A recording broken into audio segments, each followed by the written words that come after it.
Do you believe that sometimes an old wooden door, left half-closed in a stormy night, can decide the fate of an entire life? That a single sentence, spoken from behind that threshold, like an invisible blade, can turn despair into a new kind of terror, forcing someone to choose between the unthinkable and certain death if you think the West is only about gunfights, cattle, and romantic adventures?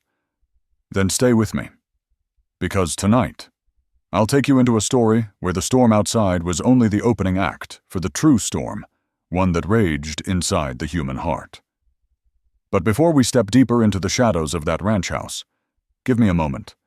If these words made your heart beat a little faster, hit that like button to help keep these frontier stories alive.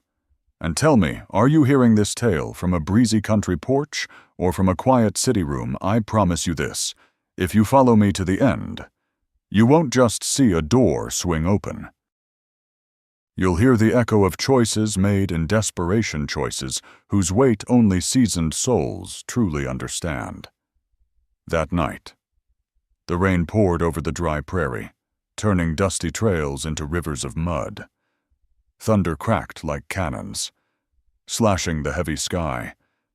In the middle of it all, two thin figures fought against the wind, Nayeli and Talisa, Apache sisters not yet past 18, stumbling forward like leaves swept by a flood. They had walked for 3 days, barefoot, coatless, driven on only by fear clinging to every step. The fear wasn't just of the storm. Behind them, hidden in the dark, came the distant drumming of hooves, sometimes fading, sometimes closing in. Their pursuers were no deer hunters, no salt traders. They were the kind of men whose names weren't spoken in saloons, only whispered hunters of women. What they sought wasn't wealth, but flesh and spirit, the lives of girls with no one to shield them. Nayeli knew well that once caught, death itself would be a mercy compared to the fate awaiting them. Through the wind and rain, when their feet were raw and every breath cut like a knife, they saw it light, a faint, flickering glow, trembling in the storm. A lone cabin stood in the flooded valley, the only sign of life in a deadly night. It was the ranch of Elias Ward, a sun-worn, gray-haired man known across the valley as a recluse. To them, in that moment, he was a beacon of salvation. They pounded on the door, the sound cracking through thunder. The door opened, not in haste but in hesitation, as if the man inside knew that once it opened, fate would never close again. Firelight flickered inside, revealing the lined, weather-carved face of Elias. He looked at them not with lust, not with pity, but with a strange, unsettled fear. "We need shelter until morning," Nayeli said, her voice shaking yet firm. "Only until the sun comes." Elias gripped the edge of the door, as though wrestling with himself. Then he spoke the words the sisters would never forget. "No, not unless you become my wives before dawn." The sentence dropped onto the wet floorboards like a log falling into dying embers. For a moment, even the storm seemed to hold its breath. Talisa clutched her sister's hand so hard her nails dug into skin. Nayeli froze, staring at the man before them.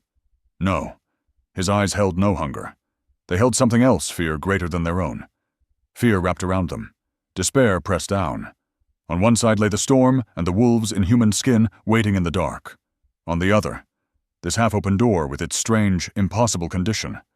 In that moment, the two Apache sisters weren't just standing on a wooden porch. They were standing on the knife edge of destiny, where every choice led closer to hell. The air inside the cabin hung heavy after that hammer blow of a demand. Nayeli could still hear her own heartbeat pounding, drumming in her chest like a war drum. Talisa pressed herself against her sister, breath sharp and shallow, while Elias Ward stood frozen, one hand clutching the doorframe, the other trembling as though he wrestled with something greater than the storm outside. From far off, cutting through the sheets of rain and the howl of wind, Another sound crept in the beat of hooves, at first faint and broken, then steady, heavy, and relentless, like funeral drums rolling up from the valley floor. Nayeli knew that sound. She and her sister had heard it for 3 long days, a shadow dogging their every step. It was Clyde Mercer and his pack of hunters. Elias drew a long breath, his eyes flickering, then hardening with grim resolve. "They've come sooner than I reckoned," he muttered. "Not even midnight yet." He turned toward the sisters, his gaze torn between dread and duty. "If you walk into this house without a binding tie, I can't keep you safe. The law will side with them, not me." "What law?" Nayeli snapped, her frozen fingers tightening on the small knife at her belt. "What law lets you make such a demand?" Elias clenched his jaw. Then, as if cornered by his own conscience, he turned and pointed up to the ceiling beams where firelight danced. Carved deep into the wood were marks, lines, and symbols left behind by passing travelers.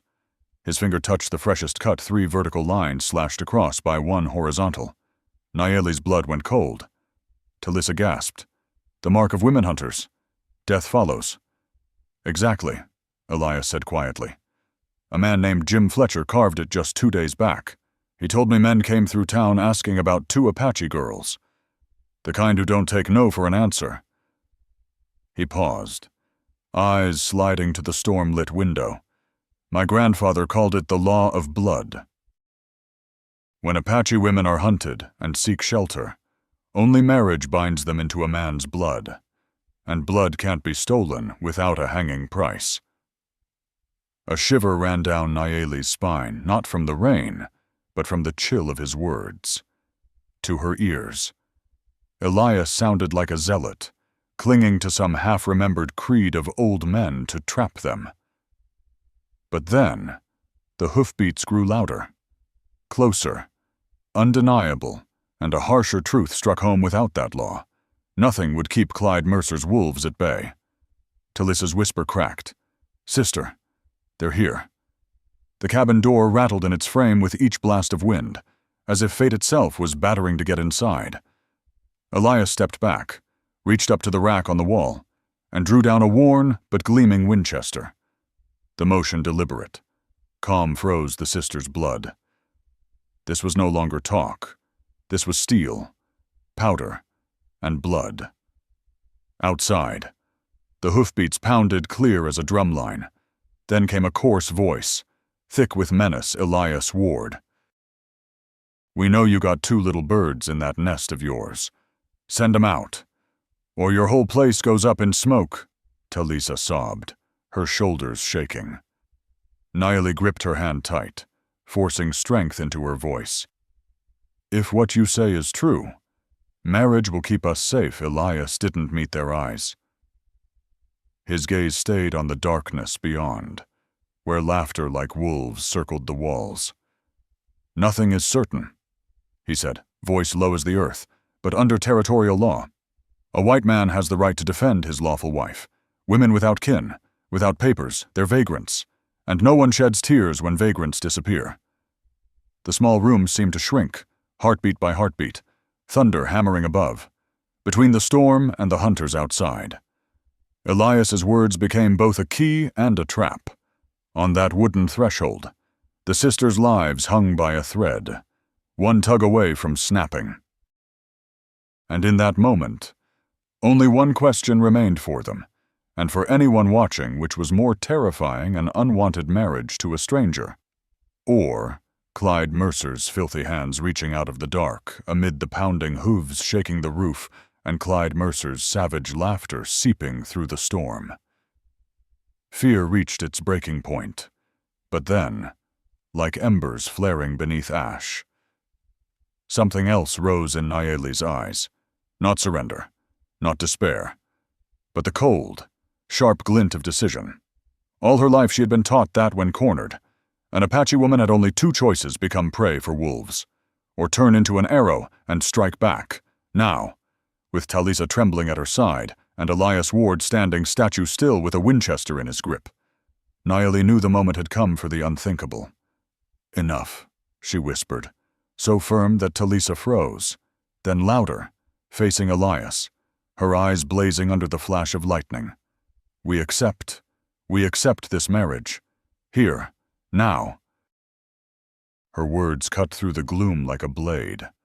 Talisa gasped, unbelieving. Elias stiffened, his finger tightening on the trigger. Do you know what you're saying?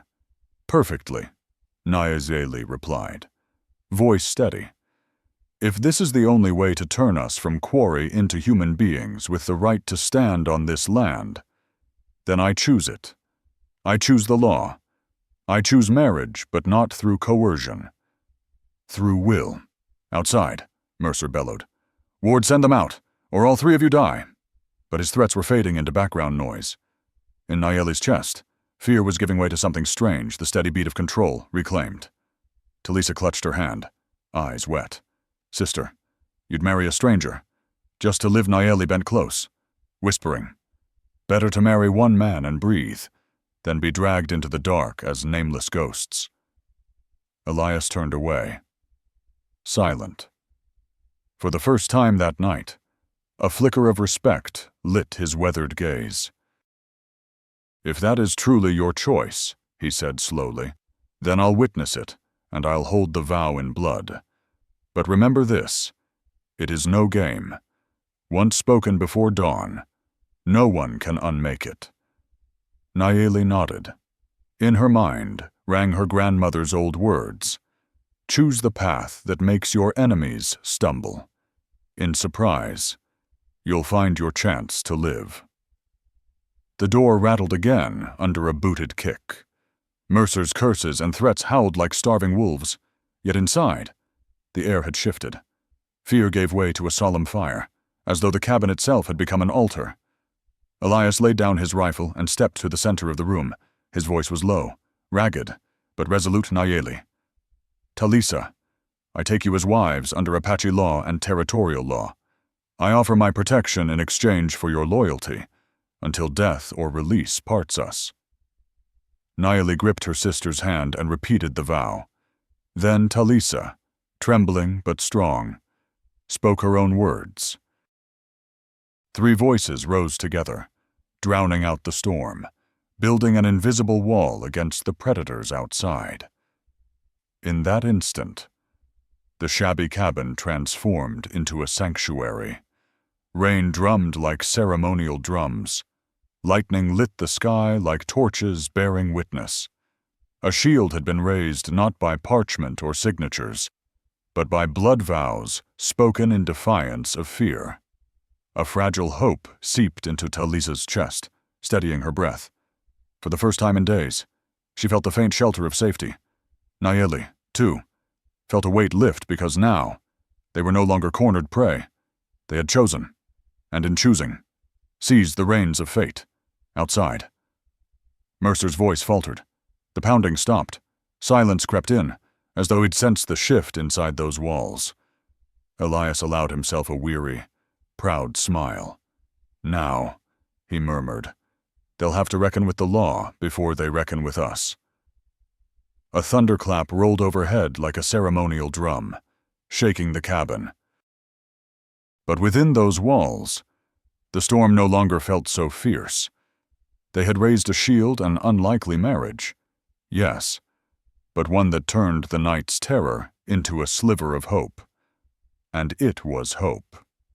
Fragile but fierce, that would carry them through the long hours until dawn.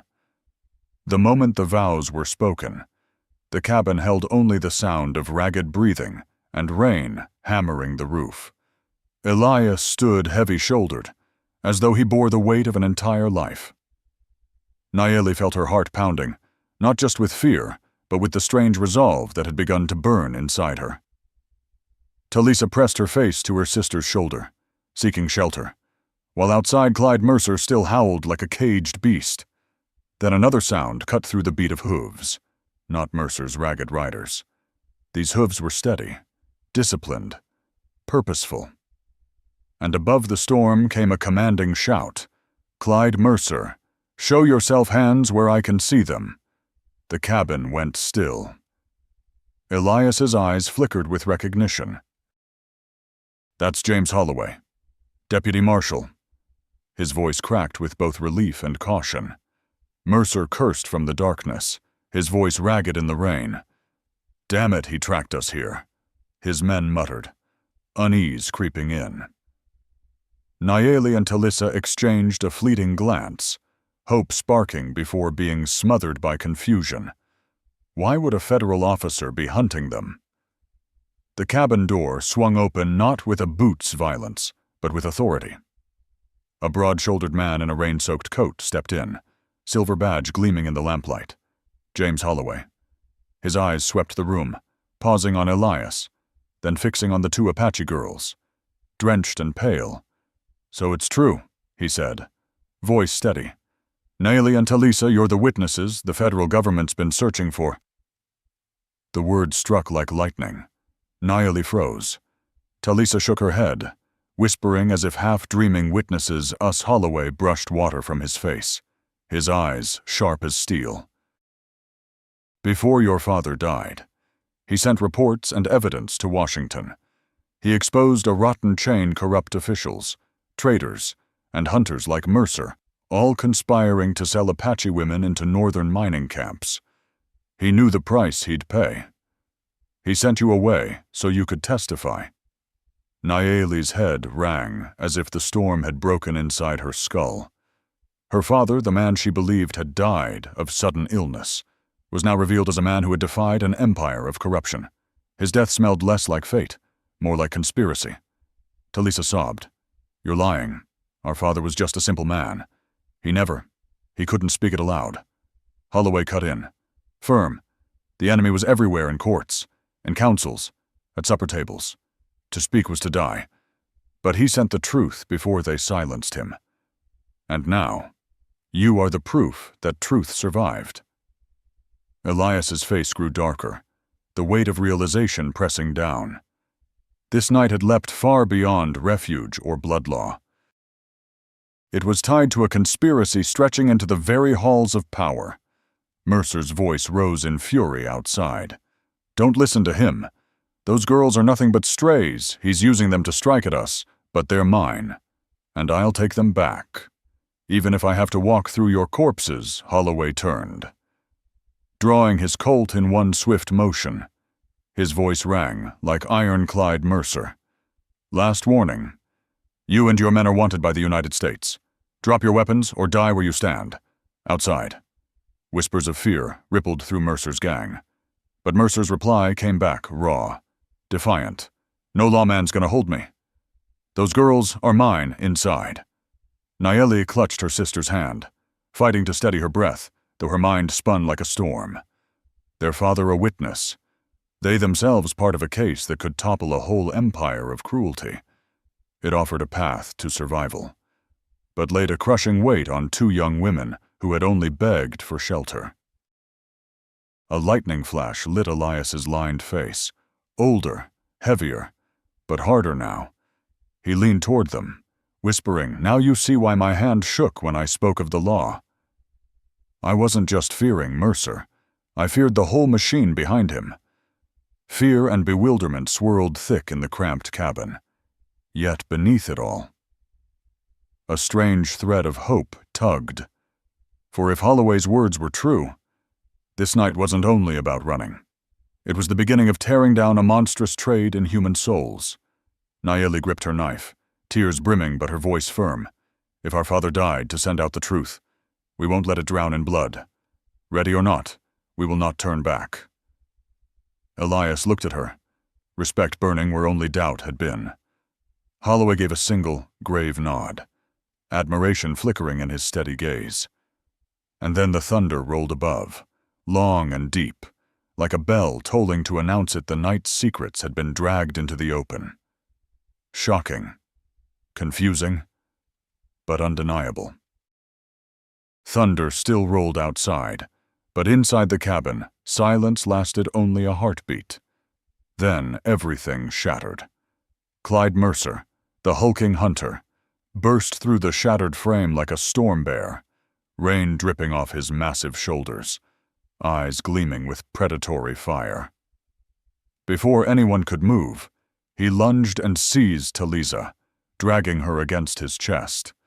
One huge hand clamped around her throat like an iron vice. "Nobody shoots," Mercer roared, his breath reeking of whiskey and powder. He jammed a black revolver against Talisa's temple, making her cry out, body trembling in terror. One step closer, and she dies right here. Nayeli surged forward by instinct, but Elias caught her arm, shaking his head with a look that said, "Wait, one wrong move will kill her." Deputy Holloway leveled his gun, his voice steel. "Mercer, let the girl go. You know the law, using a woman as a shield leaves you no way out." "The law," Mercer spat, his laugh harsh and ragged. "What law can stop me? What law saves you now?"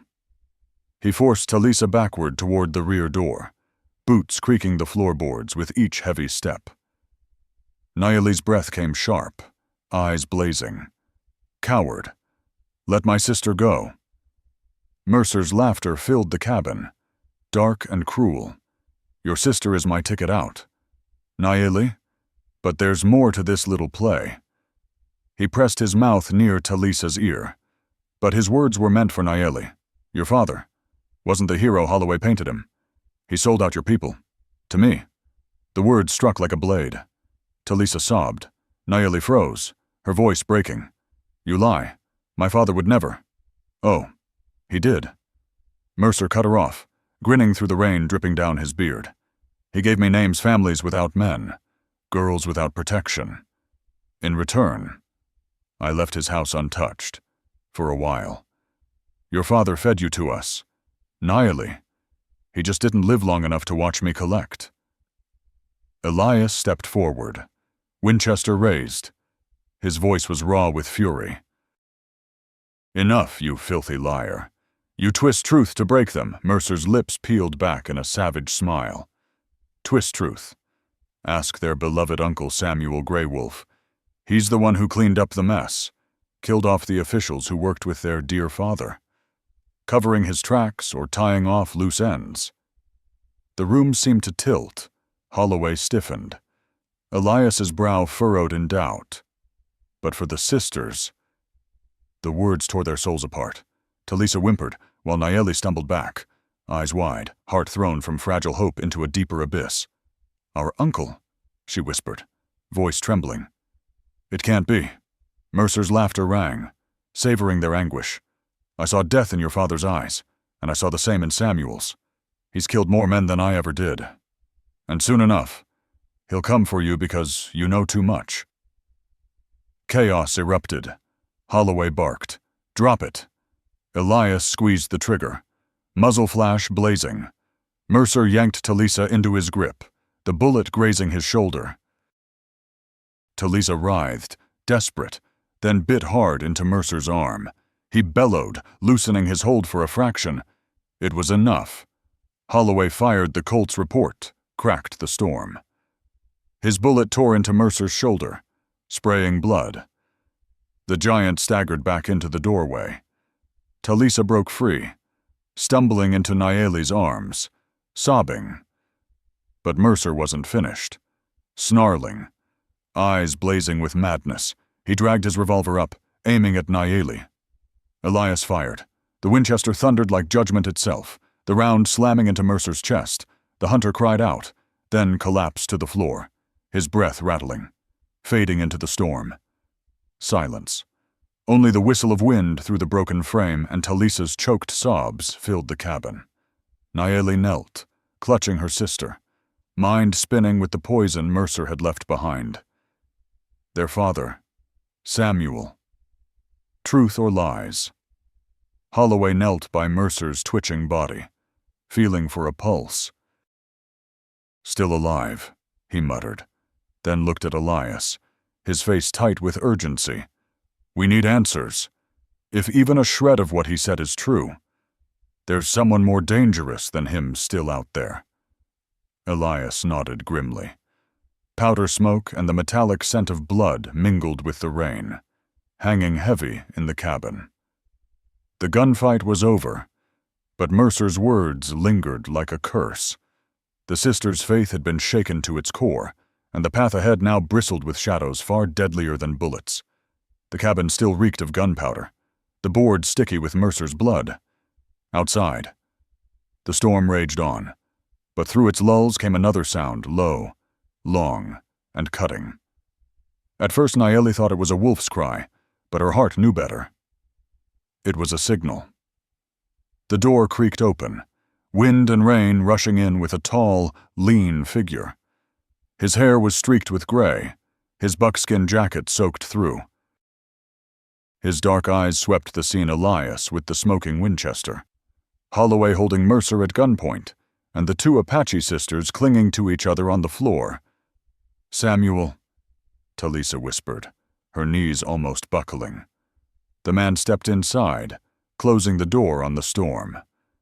"Hello, little ones," he said softly, his voice worn yet warm. "I've been searching for you for weeks." Nayeli rose, her face streaked with tears and doubt. "Tell me the truth. Was Mercer right? Did our father betray us?" Samuel froze. His weathered hands clenched at his coat.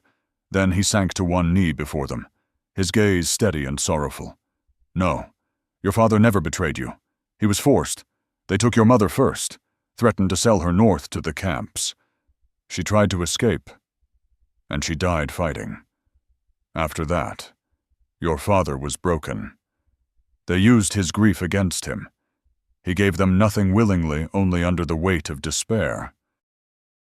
Nayeli gasped, hand pressed to her mouth, memories of her father's silent, haunted eyes flooding back. Talisa broke into sobs, but this time there was relief mingled in the release of a burden she had carried too long. Samuel's voice trembled. "Your father couldn't bear the shame of being used. He chose his own death. But before he passed, he begged me to protect you and to bring the truth to light." Holloway lowered his revolver slowly, his stern face softening. Elias's shoulders eased, his eyes heavy with understanding. At last, the pieces of the puzzle began to align. "What about the officials who were killed?" Nayeli demanded, her voice urgent. "Mercer claimed you were the one silencing them." Samuel shook his head, the fire in his eyes cutting through the years. "No. I didn't kill to cover lies. I hunted evidence, not men. Some were murdered by their own kind, terrified their secrets would surface. Others fell to accidents staged by rivals. The documents your father left me, the letters, the records, I delivered them to the federal agents. I didn't choose vengeance. I chose justice." Holloway gave a single nod. "He's telling the truth. Many of the papers I received bore Samuel Grey Wolf's mark. Without them, this case wouldn't exist." Talisa wiped her tears, clutching her uncle's hand. "So our father, he kept his honor." Samuel pulled her close, his voice breaking. "Yes, he died in grief, but not as a traitor. Remember that. For the first time in weeks." Nayeli felt the weight lift from her chest. The gnawing suspicion that had stalked her steps was gone. The loss still ached, but now there was clarity. Their father had fought, had sacrificed, and the truth had survived. Elias watched the reunion quietly. In Nayeli's eyes he no longer saw only fear, but a new resolve. She was not the daughter of a betrayer. She was the daughter of a man who had paid dearly so that justice might live. On the floor, Mercer groaned, his half-conscious eyes flickering with malice. But his words no longer carried any power. The truth had stripped him bare. Outside, the storm began to break. The wind still rattled the timbers, but the rain softened, steady rather than savage. Inside, the air shifted too, no longer choked with smoke and fear, but touched by relief, fragile, but real. Talisa leaned against her sister, whispering, "I never thought we'd hear the truth. It hurts, but I feel lighter." Nayeli squeezed her hand. Then Samuel's. "We still have far to go. But at least now we know our father never abandoned us." A final flash of lightning lit their faces. Two young women and the uncle who had carried their burden, no longer bowed beneath lies. The storm had not fully passed, but the flame of truth now burned within them, casting a light strong enough to guide them through the long night ahead. The storm's howl was suddenly overtaken by another sound, hoofbeats, steady and strong, not the ragged gallop of Mercer's gang. Short, clipped commands rang out through the night, like bugles announcing order. Elias tilted his head, eyes sharpening in the flash of lightning. "Those aren't Mercer's men," he said quietly. "That's federal cavalry." Moments later, torches and lanterns flickered across the valley. Figures in blue coats emerged through the rain, their horses snorting, sabers glinting. A voice boomed above the downpour. "This is Captain Roland Pike. Lay down your arms and stand fast." The cabin door opened to reveal a broad-shouldered officer, his long coat soaked through, his presence filling the room. Behind him came soldiers with rifles leveled, forming a wall of steel around the ranch. Their brass buttons and badges caught the firelight, casting a glow far different from the darkness Mercer had carried. Holloway straightened, snapping a salute. "Captain Pike." Just in time, Mercer and his men were caught red-handed hunting Apache women, and these two he motioned to the sisters are federal witnesses. Pike's gaze swept the room, hard as iron, landing on Mercer writhing on the blood-stained boards. "Bind him," he ordered. Two soldiers rushed forward, wrenching the hunter's arms behind his back, clamping rope and iron shackles on his wrists. Mercer growled, eyes burning with hatred, but his strength was gone. This time, there was no escape.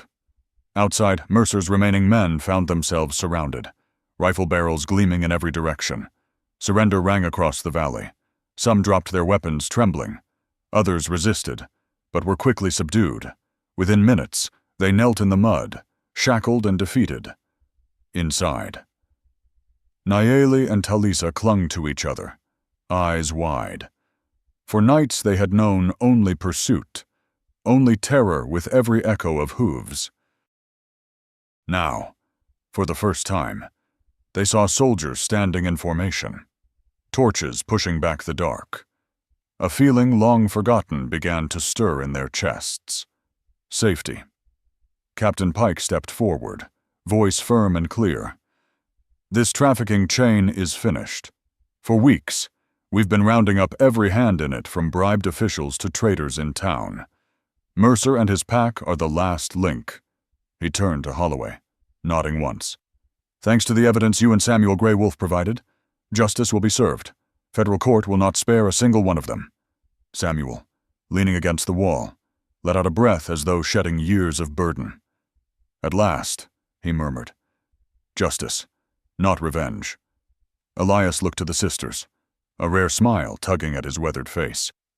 The lines of tension that had carved into him all night began to ease. "You're safe now," he said softly. "For the first time in days. You can believe that." Talisa leaned her head on Nayeli's shoulder. "I thought we'd never live to see this moment." Nayeli's hand tightened over hers. She looked out at the rain-drenched valley where their hunters knelt in chains, then back to Elias. "We survived, and our father's honor is restored. He's no longer a shadow of shame." Captain Pike caught her words, giving a firm nod. "That's right. Your father's name will go into the record as the man who dared to tell the truth. His death was not in vain.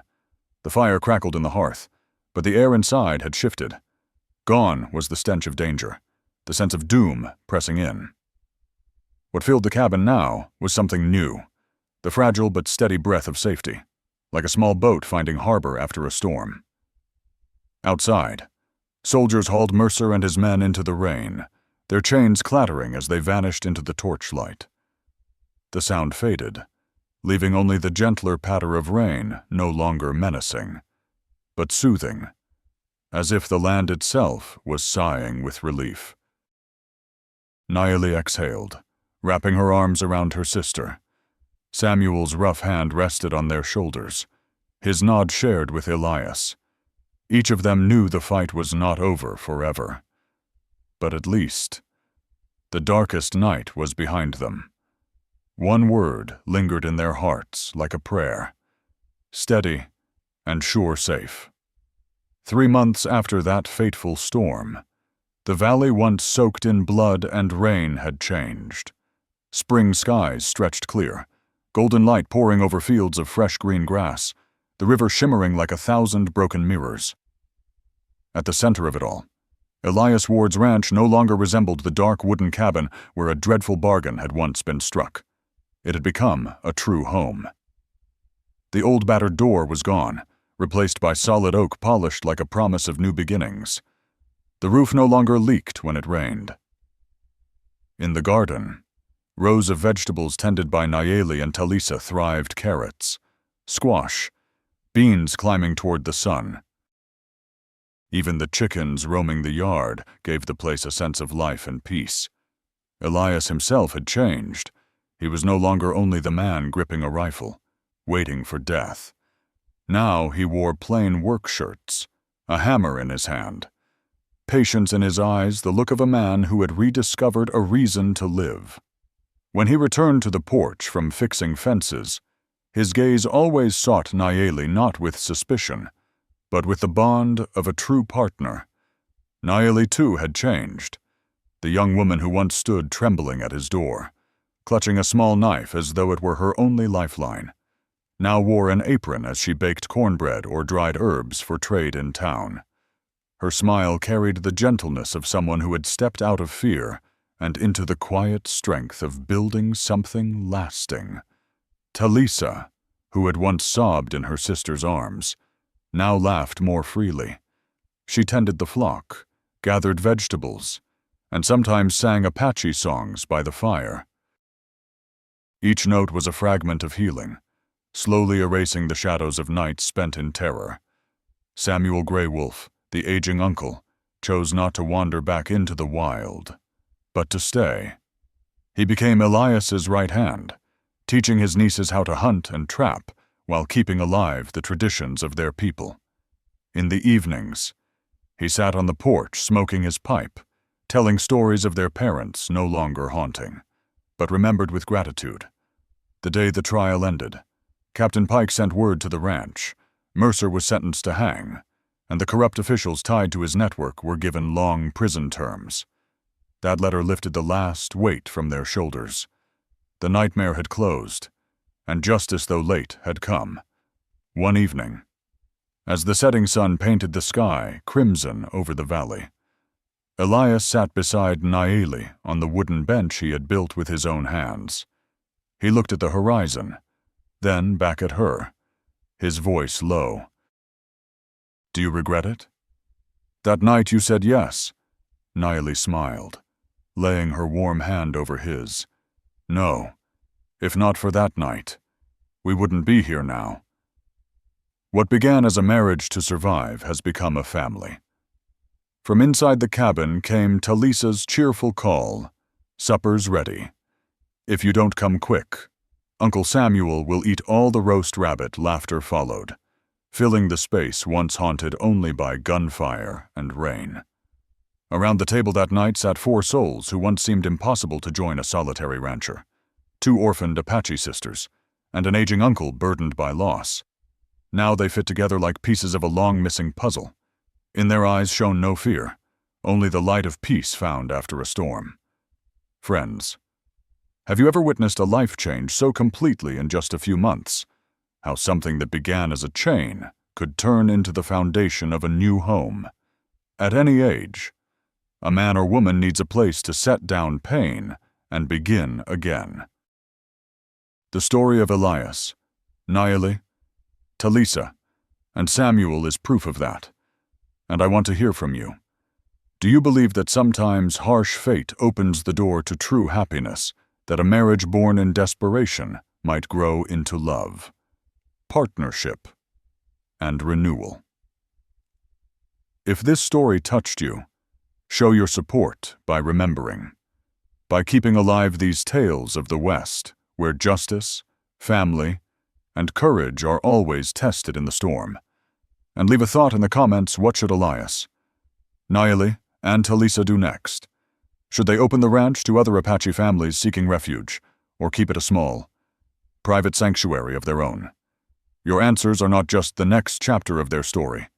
They are part of your heart, shared with us tonight. And I promise, as long as you stay with us, the West will keep speaking in every tale, every night we share together.